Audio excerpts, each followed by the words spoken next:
Good morning everyone, welcome to SG edu centre daily current affair. SG edu centre daily current affair में आप सबका स्वागत है। Friends, आज है 24 जुलाई और 24 जुलाई के जितने भी इंपॉर्टेंट करंट अफेयर बन सकते हैं उसको हम लोग एमसीक्यू के रूप में देखने का प्रयास करेंगे। आइए शुरू करते हैं।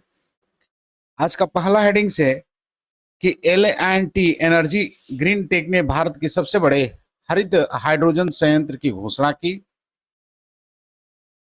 भारत का पहला क्रिएटिव टेक इंस्टीट्यूट मुंबई में शुरू। झारखंड में शुरू हुआ देश का पहला माइनिंग टूरिज्म प्रोजेक्ट।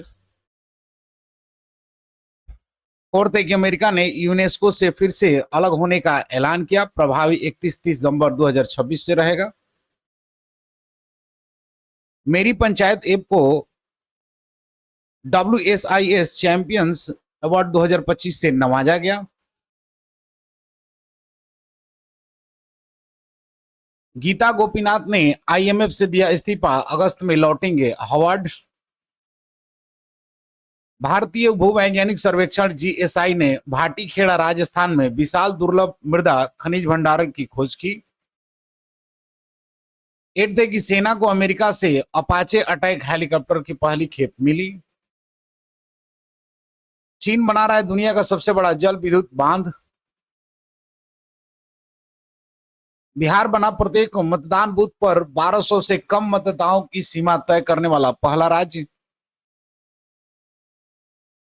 तमिलनाडु ने उद्घाटित किया देश का पहला हॉर्नबिल संरक्षण excellence centre Annamalai tiger reserve में।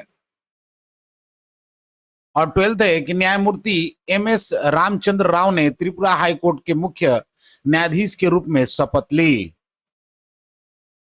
फ्रेंड्स, आज का कोटेशन है कि आज का एक कदम कल की बड़ी जीत बन सकता है, बस शुरुआत करो। यानी one step today can lead to a big win tomorrow, just begin.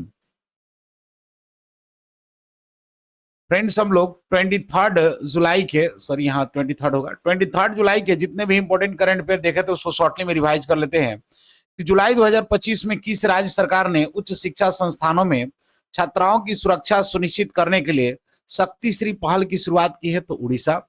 हाल ही में कौन सा bank net zero banking alliance से बाहर हुआ है? तो HSBC। हाल ही में ग्लोबल फाइनेंस पत्रिका ने किस वर्ष 2025 के लिए विश्व का सर्वश्रेष्ठ उपभोक्ता बैंक नामित किया है? तो स्टेट बैंक ऑफ इंडिया को।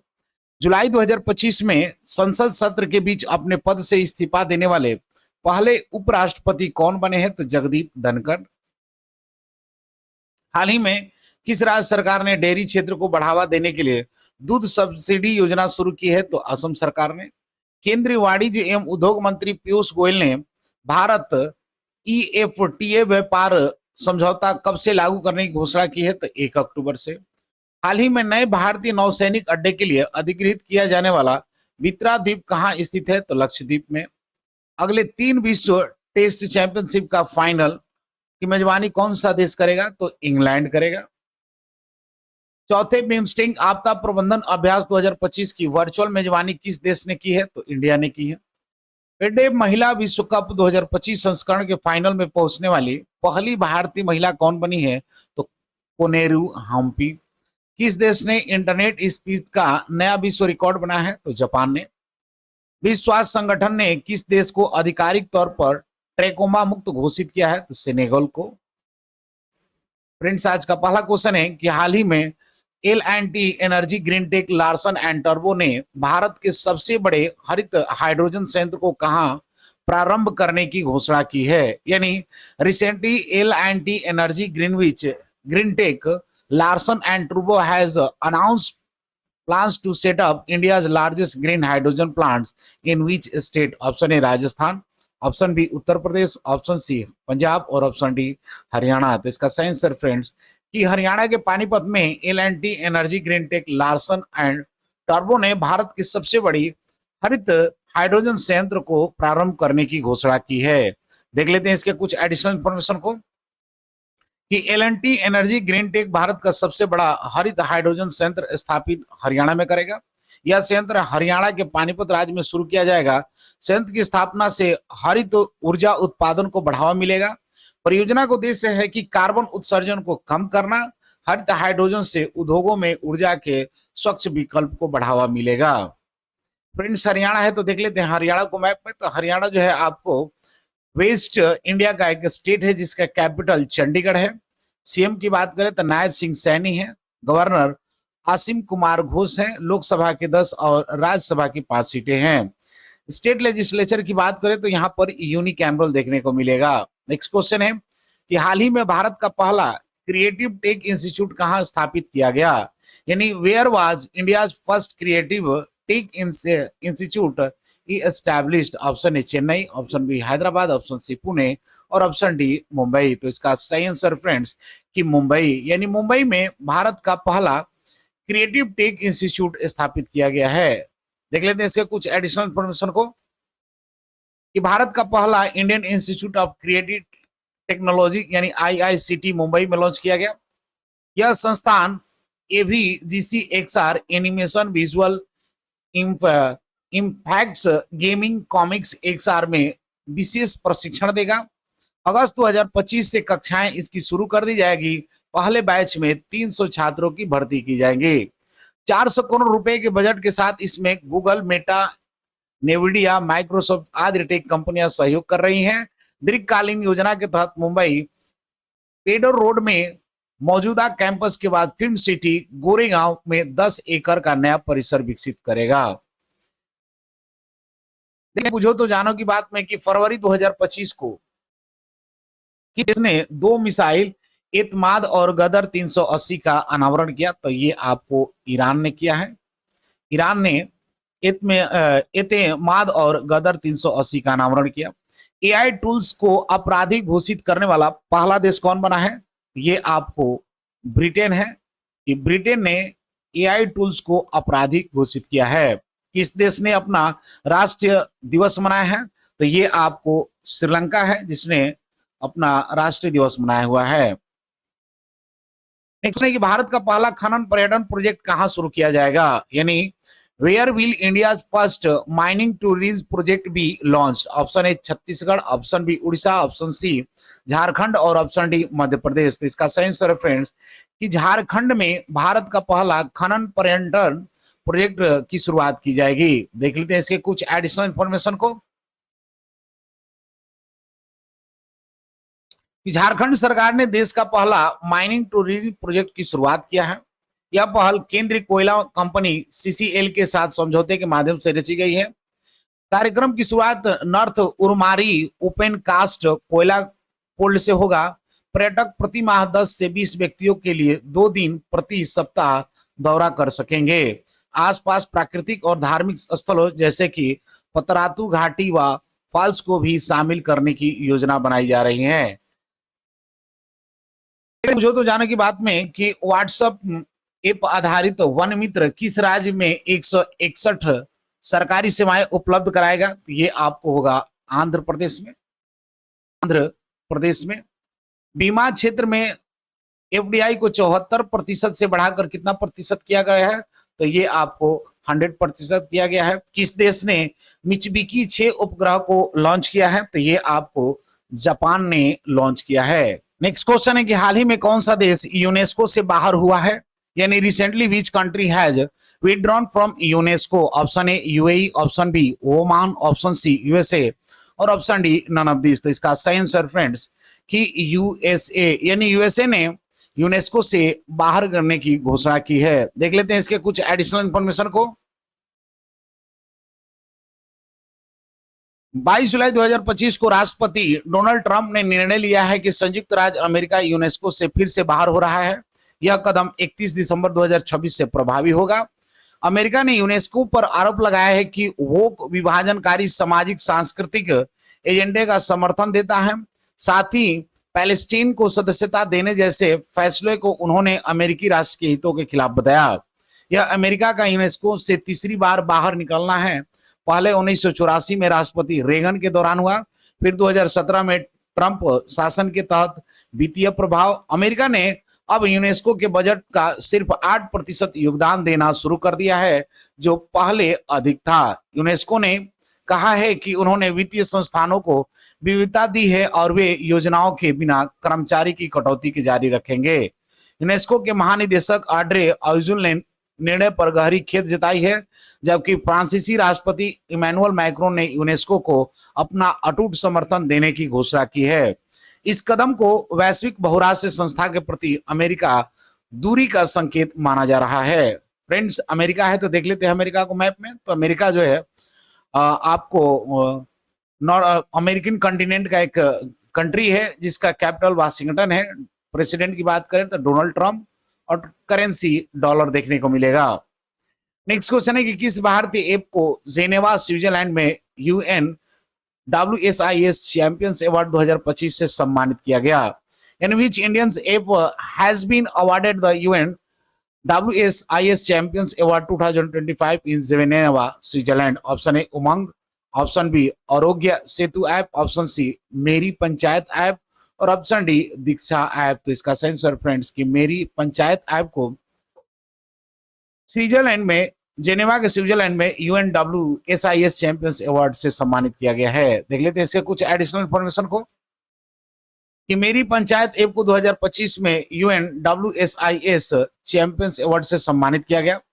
Cultural diversity and identity, linguistic diversity and local content श्रेणी में विजेता घोषित यह ऐसा स्थानीय भाषा और सांस्कृतिक पहचान को बढ़ावा देता है। मंत्रालय की बात करें तो भारत के पंचायती राज मंत्रालय द्वारा NIS की सहायता से विकसित किया गया है।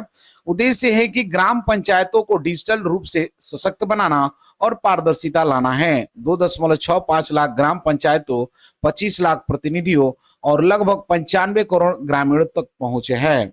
बजट, योजना ट्रैकिंग, सामाजिक सेवा, मौसम जानकारी, शिकायत निवारण सहित कई सेवाएं इसके अंतर उपलब्ध हैं। नेक्स्ट क्वेश्चन है कि हाल ही में किसने IMF के उप प्रबंधक निदेशक के पद से इस्तीफा दिया है, यानी who has recently resigned from the post of deputy managing director of the IMF। Option A Ajay Banga, option B Gita Gopinath, option C Madhavi पुरीबूच और option D none of these. तो इसका सही आंसर फ्रेंड्स कि गीता गोपीनाथ ने हाल ही में IMF के उप प्रबंधक निदेशक पद से इस्तीफा दिया है। देख लेते हैं इसके कुछ एडिशनल इंफॉर्मेशन को कि IMF ने घोषणा की है कि गीता गोपीनाथ अपने प्रथम उप प्रबंधक निदेशक यानी फर्स्ट डिप्टी मैनेजिंग डायरेक्टर के पद से अगस्त 2025 के अंत तक इस्तीफा देंगी। वह हार्वर्ड यूनिवर्सिटी लॉ रही है जहां वो Gregory and Ania Coffey professor of economic के रूप में नियुक्त किया गया है। गोपीनाथ ने IMF में 2019 से चीफ इकोनॉमिस्ट के रूप में सेवा की और जनवरी 2022 से में पहली उप प्रबंधक निदेशक बनी है। उन्होंने कोविड-19 महामारी, रूस यूक्रेन युद्ध और वैश्विक मुद्रास्फीति जैसे चुनौतियों के दौरान नीति और विश्लेषण में कार्यवाहक रहे हैं। IMF की प्रबंधक निदेशक क्रिस्टलिना जॉर्ज एवा ने कहा है कि गोपीनाथ की जगह ड्यू कोर्स में एक नए उप प्रबंधक निदेशक की घोषणा की जाएगी। गीता ने इसे once in a life time opportunity बताया है और IMF स्टाफ बोर्ड्स और देशी प्राधिकरण को धन्यवाद दिया है। नेक्स्ट क्वेश्चन है, सॉरी देख लेते हैं पूछो तो जाने के बाद में कि किस देश की सरकार ने कर्मचारी को हफ्ते में काम के घंटों में कटौती करने का फैसला लिया है। तो ये आपको स्पेन की सरकार ने ऐसा निर्णय लिया है। कौन सा देश United nation human council UNHRC से बाहर हुआ है? तो ये आपको USA अमेरिका बाहर हुआ है। ICC T20 बल्लेबाजी रैंकिंग में कौन शीर्ष पर है? तो फरवरी मंथ में आपको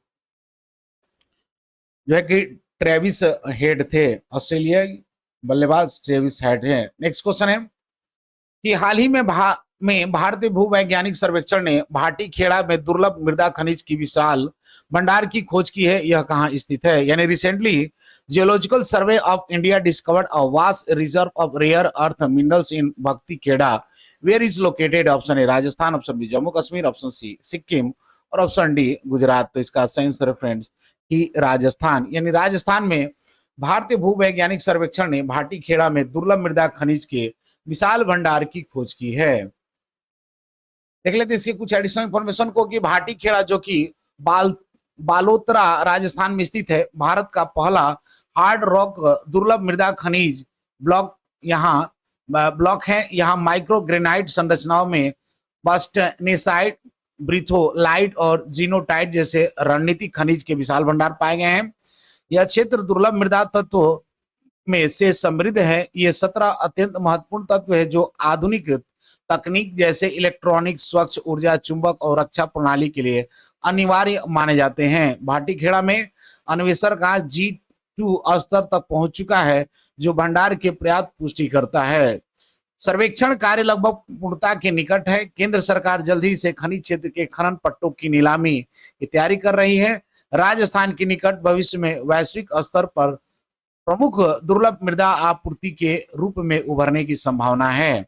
भाटीखेड़ा के आसपास कोई वन्यजीव अभयारण्य या संरक्षित क्षेत्र नहीं है, जिससे खनन कार्य को लेकर पर्यावरण और स्थानीय आपत्तियां न्यूनतम रहने की उम्मीद है। नेक्स्ट क्वेश्चन है कि हाल ही में भारतीय सेना के लिए अपाचे अटैक हेलीकॉप्टर की पहली खेप किस देश से मिली है? यानी recently the first batch of the Apache attack helicopter for the Indian army was received from which country? Option A Russia, option B USA, option C France और option D none of this. तो इसका सही answer friends कि USA, यानी USA से भारतीय सेना के लिए अपाचे अटैक हेलीकॉप्टर की पहली खेप मिली है। देख लेते हैं इसे कुछ एडिशनल इंफॉर्मेशन को कि अमेरिका एरोस्पेस दिग्गज बोइंग ने भारतीय सेना के 3 अपाचे लड़ाकू हेलीकॉप्टर सौंपा है। यह भारतीय सेना की 6 अपाचे हेलीकॉप्टर देने के अनुबंध का हिस्सा था।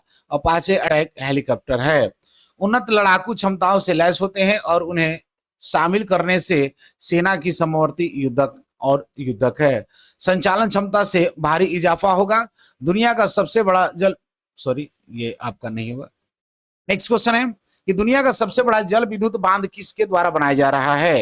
यानी the world largest hydro power dam is being built by whom? Option A India, option B USA, option C China और ऑप्शन डी रसिया। तो इसका सही आंसर फ्रेंड्स कि चाइना के द्वारा दुनिया का सबसे बड़ा जल विद्युत बांध बनाया जा रहा है। देख लेते हैं इसके कुछ एडिशनल इंफॉर्मेशन को कि यह बांध चीन द्वारा तिब्बत में यारलुंग जाम्बो नदी पर बनाया जा रहा है। परियोजना का नाम है मेडोग हाइड्रो पावर स्टेशन, जो कि 60,000 मेगावाट यानी 60 गीगावाट, जो विश्व की सबसे बड़ी जल विद्युत क्षमता होगी। परियोजना को दिसंबर 2000 ये आपको पुराना डाटा है, आधिकारिक स्वीकृति मिली थी। भारत और बांग्लादेश ने नदी पर नियंत्रण और पर्यावरण असर को देखकर चिंता जताई है।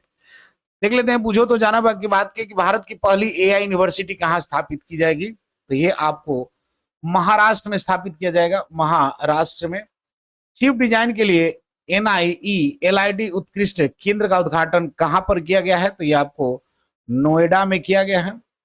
किस IIT ने भारत का पहला कैंसर जीनोम एटलस लॉन्च किया है? तो ये आपको IIT मद्रास के द्वारा ये भारत का पहला कैंसर जीनोम एटलस लॉन्च किया गया है। नेक्स्ट क्वेश्चन है कि हाल ही में प्रतिबूथ मतदाताओं की संख्या 1200 से कम करने वाला पहला राज्य कौन बना है? यानी recently which state become the first to reduce the number of voters per booth to less than 1200? Option A Gujarat, option B Rajasthan, option C Bihar और option D none of this. तो इसका सही आंसर फ्रेंड कि बिहार जो है प्रति बूथ मतदाताओं की संख्या 1200 से कम करने वाला पहला राज्य बन गया है। देख लेते हैं इसके कुछ एडिशनल इंफॉर्मेशन को। यह पहल बिहार राज्य ने की है, जो देश का पहला राज्य बना है जहां प्रत्येक मतदान बूथ में अधिकतम मतदाताओं की संख्या 1200 से कम की गई है। यह पहले मानक था 1500 मतदाता प्रति बूथ, जिसे 24 जून 2025 को SIR ऑर्डर के तहत घटाकर 1200 कर दिया गया है। मतदाताओं की संख्या कम करने के लिए बिहार में 12,817 नए मतदान केंद्र बनाए गए हैं, जिससे कुल बूथ की संख्या 17,895 से बढ़कर 90,712 हो गई है। यह सुधार लंबी कतार को कम करने, मतदान को आसानी बनाने और मतदाताओं की पहुंच को सुनिश्चित करने के हेतु लागू किया गया था। चुनाव आयोग ने संकेत दिया है कि मॉडल अन्य राज्यों और केंद्र शासित प्रदेशों में भी लागू किया जा सकता है, ताकि देश भर में मतदान की सुविधा बेहतर हो सके। नेक्स्ट क्वेश्चन है कि हाल ही में देश का पहला हॉर्नबिल संरक्षण केंद्र प्रारंभ करने की घोषणा किसने की है? यानी recently who has announced the launch of the country first hornbill conservation centre? Option A Nagaland, option B Kerala, option C Tamil Nadu और option D none of this. तो इसका सही आंसर फ्रेंड कि तमिलनाडु सरकार ने देश का पहला हॉर्नबिल संरक्षण केंद्र प्रारंभ करने की घोषणा की है। देख लेते हैं इसके कुछ एडिशनल इंफॉर्मेशन को कि यह पहल तमिलनाडु सरकार द्वारा की गई है और देश का पहला centre of excellence for hornbill conservation animals tiger reserve Coimbatore जिले तमिलनाडु में स्थापित किया जाएगा। इस केंद्र में 4 प्रमुख पश्चिमी घाट की हॉर्नबिल प्रजातियां संरक्षित की जाएगी। Great hornbill, Malabar grey hornbill, Malabar pied hornbill और Indian grey hornbill. Endangered species conserve corpus fund के तहत 1 करोड़ की राशि जारी की गई है, जिसमें लगभग 59.4 लाख केंद्र निर्माण और 12 लाख आवास सर्वेक्षण है। मुख्य गतिविधि और उद्देश्य की बात करें तो वैज्ञानिक शोध और जलवायु प्रभाव मूल्यांकन केंद्र, Salim Ali centre of the ornithology and natural history, nature conservation foundation, wildlife institute of India और IUCN हॉर्नबिल स्पेशलिस्ट ग्रुप जैसे संस्था साथ में मिलकर काम करेंगी। आगे इसे Kalakad Mundanthurai tiger reserve, Satyabhama tiger reserve और कन्याकुमारी जिले के कुछ हिस्सों में भी विस्तार किया जाएगा। नेक्स्ट क्वेश्चन है और आज का अंतिम क्वेश्चन है कि हाल ही में न्यायमूर्ति MS रामचंद्र राव ने किस राज्य के नए मुख्य न्यायाधीश के रूप में शपथ ली है? यानी recently justice MS Ramachandra Rao took his oath as the new chief justice of which state of high court? Option A Tripura, option B Rajasthan, option C Uttar Pradesh और option D none of this. इसका सही आंसर फ्रेंड्स की त्रिपुरा, यानी त्रिपुरा के न्यायमूर्ति MS रामचंद्र राव बने हैं। देख लेते हैं इसके कुछ एडिशनल इंफॉर्मेशन को। MS रामचंद्र राव बने त्रिपुरा हाई कोर्ट के 9वें न्यायाधीश। उन्होंने 22 जुलाई 2025 को अगरतला स्थित राजभवन में शपथ ली है। इससे पहले वे झारखंड, हिमाचल प्रदेश और तेलंगाना उच्च न्यायालय में कार्य कर चुके हैं। गणित में BSc, कानून में LLB और LLM कैम्ब्रिज विश्वविद्यालय से इन्होंने किया हुआ है। उनकी नियुक्ति 26 मई 2000 के द्वारा की गई थी। नेक्स्ट क्वेश्चन है आज का लास्ट वीडियो क्वेश्चन था कि चौथे बिम्स्टेक आपदा प्रबंधन अभ्यास 2025 की वर्चुअल मेजबानी किस देश ने की है? तो ये ऑप्शन सी भारत के द्वारा। आज का क्वेश्चन है कि हाल ही में प्रति बूथ मतदाताओं की संख्या 1200 से कम करने वाला पहला राज्य कौन बना है? तो ये option A Gujarat, option B Rajasthan, option C Bihar